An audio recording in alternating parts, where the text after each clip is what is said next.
Hi, and welcome to KITV4 News Online. I'm Kenny Choi. The city is asking firefighters and police officers to take pay cuts, something other public workers have endured for 2 years, while first responders continued to get raises. Sources tell KITV4 News that the city is asking both firefighters and police officers to agree to 5% wage cuts.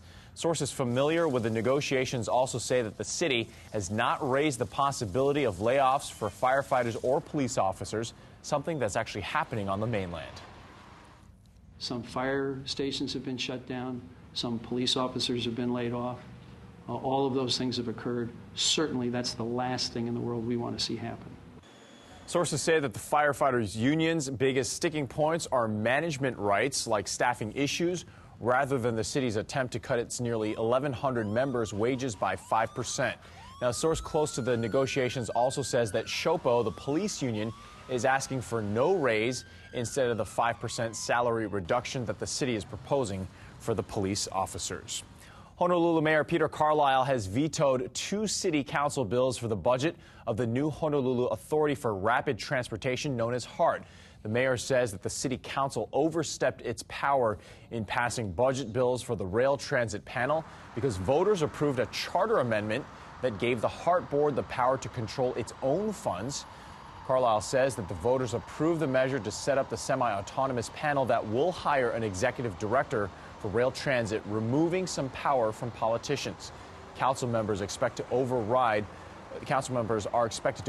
the mayor's veto, which could lead to a fight in court. A town hall meeting to talk about the sudden decision to close the Hawaii Kai Foodland drew a crowd of about 300 people last night. Many residents are unhappy that the local-owned grocery store is being replaced by a drugstore instead. Mall management signed a lease with Walgreens and offered Foodland a sublease for part of the space. Some residents are calling for a boycott of the drugstore to show the community's displeasure over losing the supermarket.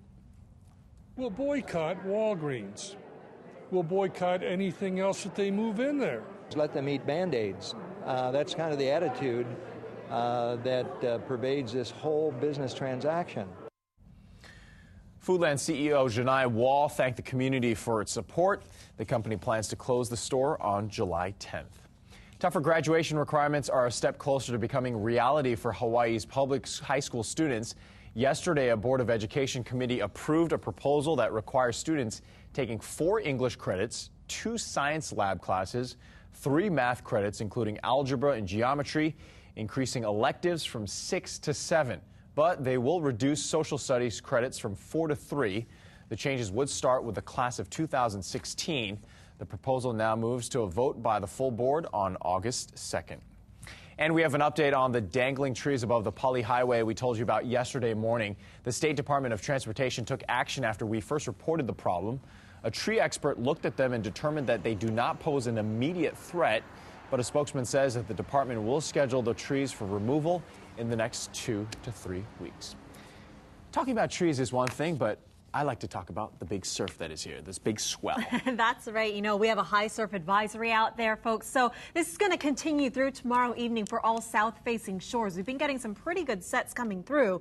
It's going to peak into the afternoon, gradually decline as early as tonight through tomorrow. But inexperienced swimmers and surfers should stay out of the water well away from the shore break because we are expecting some stronger rip currents along with it. Now, as far as size, we're going to, again, increase throughout the day, peaking right around 6 to 10-foot faces. The outer reefs getting an occasional 10-foot face, 5 to 9 for the west. Another reinforcement due in Saturday and Sunday in that moderate range. So we're looking forward to it, but it'll also coincide with our monthly influx of box jellyfish Thursday and Friday. So please do be careful out there. Check for warning signs and with lifeguards. Now, no marine warnings. We do have some lighter winds. That's why that small craft has been put down. Hopefully it does give us some cleaner conditions in the water. But what we're also dealing with is some wetter weather. Some of it has been heavy. This will continue through tomorrow, slightly drying out Friday, and then by the weekend, we're going to shape up with very sunny conditions, trade wind weather, ideal summertime pattern through this time next week. And remember, Amber, if you decide to head out there and you get intimidated by the 3-foot waves, just turn around. Thanks, Kenny. I'll keep that in mind. Don't drown, okay? Hope to see you back here tomorrow morning.